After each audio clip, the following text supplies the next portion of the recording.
Selamat datang kembali di channel Oyen GG.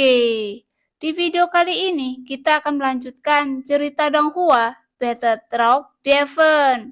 Ayo langsung aja ke alurnya. Oh, saya pikir baju besi Anda sangat bagus. Bagaimana kalau memberi saya satu set setelah selesai? Yonghe tidak sopan sama sekali. Tapi kedua Taisu yang mendengar kata-kata itu tertegun. Bukannya saya tidak mau memberi Anda baju besi dewa palsu, tapi saya tidak ingin selamanya bersama Anda. Baju besi dewa palsu hanya bisa dikendalikan oleh seseorang dengan darah dewa Taisu. Jika meski saya memberikannya kepada Anda tidak bisa menggunakannya. Taisu 817 langsung mengatakan yang sebenarnya. Yonghe sedikit mengangkat alisnya saat mendengar kata-kata itu dan langsung menatap mereka berdua dan berkata, "Masalah ini bukan tidak mungkin untuk diselesaikan. Bukankah cukup untuk mengambil salah satu dari kalian yang terlalu kosong?" Kata Yonghe. Dan Taisu 830 yang mendengar kata-kata itu merasakan niat membunuh yang baru saja dia tekan. Dan itu menjadi lebih kuat lagi yang ditunjukkan pada peradangan Xiaoyan. Aku menunggu Taisu dan baju besi Dewa Taisu yang dihubungkan oleh jiwa. Tidak mungkin salah satu dari Taisu dibawa pergi. Bahkan jika dia meledakkan dirinya dalam hidup dan mati, tidak mungkin dibawa pergi. Taisu 817 sangat percaya akan hal ini. Untuk Yonghe, tentu saja tidak mudah untuk percaya. Tapi jika kamu benar-benar menginginkan baju besi dewa palsu, aku bisa memberikannya kepadamu, kata Taisu 817. Taisu 830 tiba-tiba menoleh untuk melihat ke Taisu 817. Seolah-olah dia bisa merasakan mata kaget dan curiga datang dari pelindung kepalanya. Jelas, Taisu 817 sangat percaya diri. Bahkan jika baju besi dewa Taisu diberikan Yonghe, itu tidak akan berpengaruh di tangannya. Mendengar ini, Yonghe mengangguk sedikit untuk mengungkapkan kepuasannya. Melihat baju besi dewa palsu pada mereka berdua, Yonghe juga merasa aneh. Baju besi semacam ini tidak mungkin ada di alam Suanyin. Jika dia bisa mendapatkan satu set baju besi dewa Taisu, itu akan sangat membantunya. Hanya saja dia tidak tahu apakah benar seperti yang dikatakan Taisu 817? Hanya mereka yang terlalu kosong yang bisa mengendalikannya. Tidak peduli bisa mengendalikannya atau tidak, setidaknya memiliki dulu, dan akan selalu ada solusi di masa depan. Secara keseluruhan, yang terpenting mendapatkan dulu di tangannya terlebih dahulu. Berapa banyak orang yang Anda datangi? Tanya Yonghe. 5 orang. Kapan 3 lainnya bisa berkumpul? Seharusnya segera, jawab Taisu 817. Oke, jangan tidak sabar. Butuh kesabaran untuk menghadapi mereka, dan semua pasukanmu harus berkumpul. Lawannya sangat kuat. Jika kita tidak memiliki kekuatan absolut, kita bahkan tidak memiliki kualifikasi untuk bersaing dengannya. Hati-hati, katanya serius. Taisu 817 tidak membantah, mengangguk sedikit. Saat ini, dia jelas memilih untuk mempercayai Yonghe. Taisu 817 dan Taisu 830 juga duduk bersila di ruang terbuka di samping mereka, menunggu dengan tenang. Pada saat ini, Xiaoyan yang sedang duduk bersila tampak biasa saja bagi orang luar. Tapi ini hanyalah ilusi yang diciptakan oleh permaisuri. Karena pada saat ini, Xiaoyan meledak dengan fluktuasi ki asal yang kuat. Ki sumber Xiaoyan dan lautan bintang mengembun dengan kecepatan yang menakutkan. Setelah menelan inti emas pertama dalam waktu yang lama, tetapi sumber ki yang agung masih tak ada habisnya. Seperti air mancur di tubuh Xiaoyan, kepanikan memancar pada wajahnya, sedemikian rupa. Sehingga kecepatan pelambatan Xiaoyan secara bertahap masih sangat cepat dan kecepatan kondensasi sangat mencengangkan. Dan dalam waktu singkat ini, sumber energi latar belakang Xiaoyan telah mencapai 1,8 miliar. Peningkatan penuh 400 juta. Efek dari pil emas benar-benar di luar imajinasi Xiaoyan, tetapi ketika dia memikirkan tentang bagaimana Taisu 853 membuka benda ini, apa yang terjadi dengan keberuntungan yang didapatkan Taisu 853. Tapi untungnya, 5 pil emas terakhir jatuh di tangan Xiaoyan.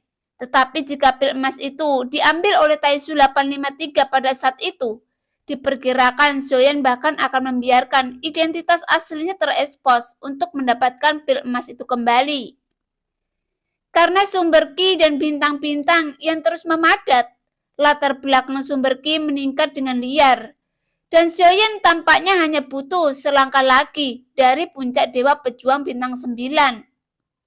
Jika seseorang terus berlatih dengan kecepatan ini, tidak akan memakan banyak waktu sebelum dia dapat menembus ke puncak Dewa Pejuang Bintang 9.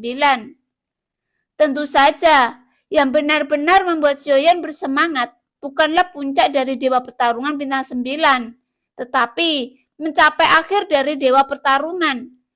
Dan kemudian naik ke level keabadian Kaisar yang sangat dirindukan oleh Xiaoyan. Sepertinya mulai dari Dodi, Dosian, hingga Dosen, mereka semua masih berada di level tertentu, dan pertempuran sepertinya sudah benar-benar melangkah ke ranah yang lebih tinggi.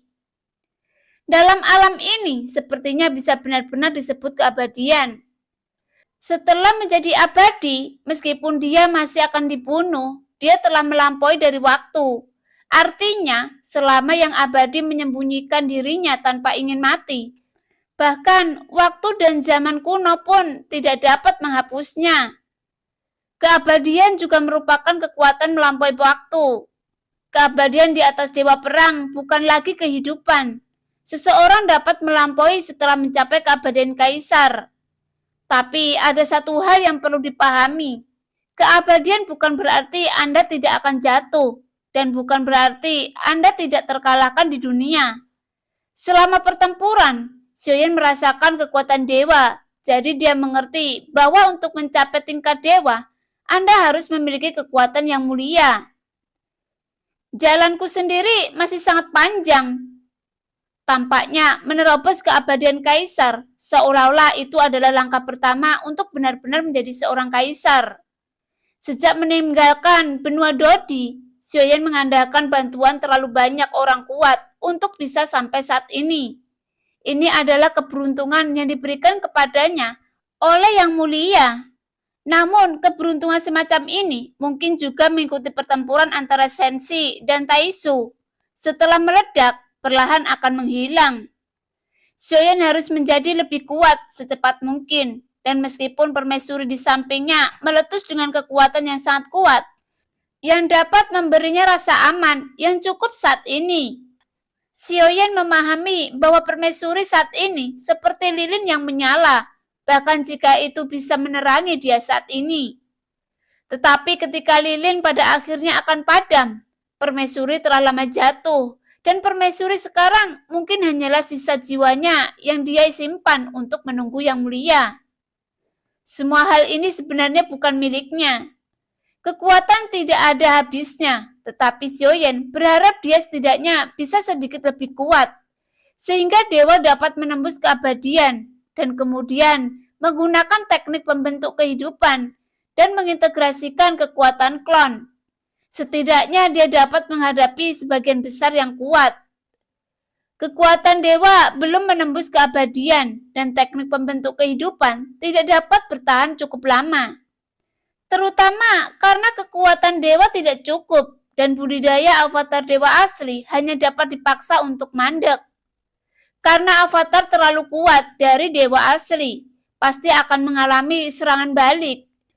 Jadi sekuat apapun avatar itu tidak bisa memperlebar jarak dengan dewa asli. Saat ini, Genesis Qi di tubuh Xiaoyan tidak lagi dihitung 1 atau 2, tetapi dapat menjadi meningkat hingga jutaan. Dan dalam waktu yang tidak dapat dihitung jumlahnya, dan kecepatannya sudah sangat menakutkan. Kecepatan ini juga menunjukkan bahwa Xiaoyan secara bertahap sampai pada akhir pertempuran dewa, perlahan-lahan bergerak menuju kekuatan yang lebih kuat. Namun hingga saat ini, jejak kekuatan abadi di inti emas sama sekali tidak tertinggal di tubuh Xiaoyan. Sepertinya tidak ada penyatuan sama sekali, dan kekuatan abadi tidak bisa menjadi bagian dari kekuatan Xiaoyan. Xiaoyan masih belum merasakan alam keabadian saat ini. Pada akhirnya, latar belakang energi sumber Xiaoyan untuk sementara diperbaiki sampai 1,9 miliar. Dan pil emas akan membuat Xiaoyan meningkat secara gratis hingga ratusan juta. Ini sudah menjadi angka yang sangat menakutkan. Xiaoyan perlahan membuka matanya, tapi saat dia membuka matanya, Xiaoyan terkejut. Tiba-tiba sebuah wajah hitam muncul di depannya, membuat Xiaoyan menghindar tanpa sadar ketakutan. 841, apa yang kamu lakukan? Dan wajah hitam ini juga berbicara saat ini. Wajah hitam itu tidak lain adalah Taisu 853 yang hampir pulih dari luka-lukanya. Aku memperbaiki. Istirahat, tutup mata Anda dan istirahatkan pikiran Anda. Xiaoyan hampir menyelipkan lidah, meskipun dia tidak memahaminya dengan baik. Tetapi dari banyak perilaku Taisu 853 dan kurangnya minatnya pada pil emas, saya khawatir ini terlalu omong kosong hingga orang ini tidak bisa berlatih. Anda juga menderita beberapa luka ringan karena berkelahi dengan mereka. Bagaimana pemulihan Anda? Xiaoyan melanjutkan. Taisu 853 berhenti dan perlahan berdiri tegak dan menjawab. Yah, hampir pulih. Kami telah menunda terlalu banyak waktu di sini. Jadi kami harus pergi ke lantai 9 untuk bertemu. Taisu 853 berkata, Xiaoyan awalnya ingin menelan ramuan emas kedua. Tetapi dalam kondisinya saat ini, dia mungkin bisa mencoba mencapai puncak Dewa Pertarungan Bintang 9 dalam satu gerakan. Tapi saat ini jelas tidak mungkin. Kultivasi hanya dapat dihentikan sementara. Setidaknya Anda tidak dapat berlatih di bawah pengawasan Taisu 853. Lagi pula, gerakan kultivasi terlalu besar dan begitu dia mengetahui bahwa Xiaoyan sedang berkultivasi, identitasnya akan pasti terekspos. Xiaoyan mengangguk dan segera berdiri. Pergi! Taisu 853 mengangguk sedikit. Dan kemudian kedua sosok itu bergegas keluar bersama, menuju sinar yang mengarah ke lantai 9. Dua pelangi panjang di udara mengembun ke kejauhan, tetapi tidak ada yang berani membuat keputusan lagi saat ini. Yuan apakah menara pembantaian bersatu dalam satu ruangan? Xiaoyan bertanya pada permaisuri melalui transmisi jiwa. Ya, tapi ruangnya harus lebih luas. Dan tidak masalah untuk menampung ribuan orang. Sosok permaisuri diam-diam muncul di samping Xiaoyan, seperti bayangan. Xiaoyan dan Taisu 853 mengembun dengan cepat, dan sosok permaisuri tampak untuk dikelilingi oleh ruang yang berbeda pada umumnya. Berdiri dengan tenang di udara, namun tetap mempertahankan kecepatan. Dan kalaupun sosok permaisuri muncul, sepertinya Taisu 853, di samping Xiaoyan tidak dapat melihat permaisuri. Dapat dilihat bahwa meskipun permaisuri jatuh, dia masih kuat dan masih di luar kekuatan Xiaoyan dalam kekuatan pemahaman. Xiaoyan tidak penasaran dengan kekuatan permaisuri. Yuan kekuatan apa yang kamu capai saat berada di puncakmu? Tanya Xiaoyan. Sudah terlalu lama, aku lupa. Tapi itu harus menjadi keabadian para dewa. Permaisuri menjawab dengan santai. Xiaoyan merasa malu. Sudah berapa lama berlalu dan dia bahkan bisa melupakan kekuatan apa yang dulu dia miliki. Di dalam keabadian dewa, apakah ada keberadaan yang lebih kuat dari keabadian kaisar? Gumam Xiaoyan. Dia belum melakukan kontak dengan pembangkit tenaga listrik tingkat ini sejauh ini. Tentu saja, keduanya tidak ada bandingannya. Permaisuri mengangguk. Apakah kekuatan yang mulia juga keabadian para dewa? Xiaoyan bertanya. Dalam pertempuran, dia merasakan kekuatan dari kekuatan yang mulia. Jadi Xiaoyan mengerti perasaan itu sedikit. Apakah kamu tidak tahu? Apakah kamu tidak membangkitkan ingatan? Permaisuri juga merasa sedikit aneh. Tidak, Yang Mulia mungkin sengaja tidak ingin menyimpan ingatannya. Jadi saya belum membangunkan ingatan Yang Mulia, jawab Xiaoyan, dan permaisuri terdiam sesaat. Tidak heran, aku baru saja mengatakan bahwa makhluk hidup tidak sebaik Anda dalam aspek itu, kata permaisuri setelah lama terdiam. Xiaoyan hampir terhuyung-huyung ketika dia mengatakan itu. Xiaoyan terbatuk 2 kali dalam sekejap, meredakan suasana yang memalukan.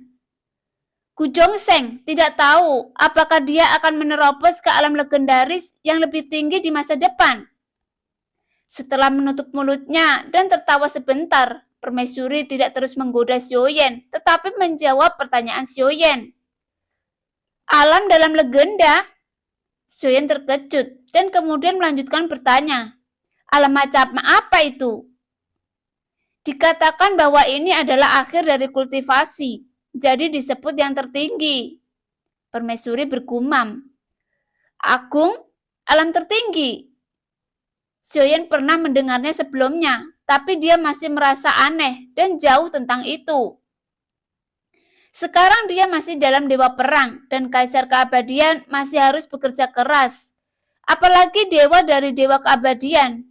Bagaimana keadaan tertinggi ini bisa dicapai? Ya, itu disebut alam tertinggi. Permaisuri mengangguk. Apakah Yuan pernah melangkah ke dunia ini? Xiaoyan terus bertanya. Aku? Itu ketinggian yang tidak bisa aku capai, dan Anda bahkan tidak dapat membayangkannya. Permaisuri menjawab, jelas alam ini berada di luar jangkauannya, bahkan permaisuri. Permaisuri tersenyum lembut. Dia mengenakan gaun putih bulan dengan bokong sedikit terbungkus, memperlihatkan kaki ramping yang seputih giok. Mereka tampak sehalus giok, seolah-olah air bisa diperas dengan sejumput ringan. Xiaoyan bahkan tidak berani melihat permaisuri terlalu banyak.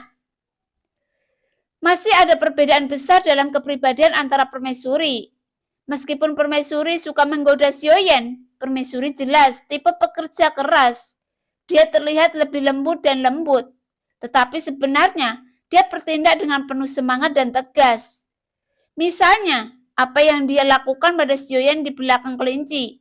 Dia tidak peduli melon bengkok itu manis atau tidak. Bagaimanapun, jika dia memakannya dirinya sendiri, meskipun itu tidak manis, itu masih akan memuaskan dahaganya.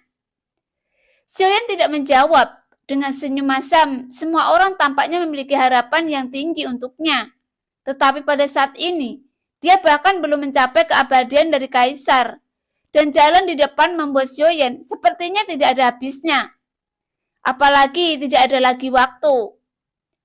Di sungai waktu yang luas, seseorang datang, seseorang akan pergi. Bahkan jika keabadian masih setetes air di lautan pada waktunya. Pertempuran sudah dekat. Dan Xiaoyan bahkan tidak tahu bagaimana menghadapinya. Tidak peduli apa yang dia pikirkan atau lakukan sekarang. Sepertinya dia tidak bisa menghentikan apa yang pasti akan terjadi. Kecuali itu bisa menjadi semacam kekuatan dasar yang menjadi makhluk tertinggi di alam kesengsaraan. Mungkin hanya jenis kekuatan yang sangat besar yang dapat membuat seluruh 3000 dunia bergetar dapat mengubah segalanya. Meskipun saya tidak tahu apa rencana semua makhluk, tapi saya percaya Yang Mulia. Karena Yang Mulia memilih Anda. Yang Mulia pasti telah membuat pengaturan. Anda akan berhasil. Anda adalah reinkarnasi dari Yang Mulia. Tapi saya melihat perasaan yang sama sekali berbeda dalam diri Anda. Mata permaisuri tiba-tiba menjadi serius dan dia menatap Xiaoyan. Aspek yang mana? Xiaoyan serius dan sangat bingung, lalu bertanya. Permaisuri Liu mengerutkan kening dan penampilannya yang serius sangat tampan. Lalu dia mengangkat kepalanya dan menatap Xiaoyan. Karakternya berbeda. Dia terlalu jauh di dalam kota dan dia melihat 100 anak tangga dalam satu langkah. Tetapi kamu berbeda. Kamu tidak memiliki pemikiran ekstra dan bertindak tegas, kata permaisuri perlahan. Xiaoyan yang berada di bawah baju besi memiliki benang hitam di seluruh kepalanya saat mendengar kata-kata itu. Yuan Er, berarti saya bodoh dan tidak memiliki kemampuan dalam kepemimpinan.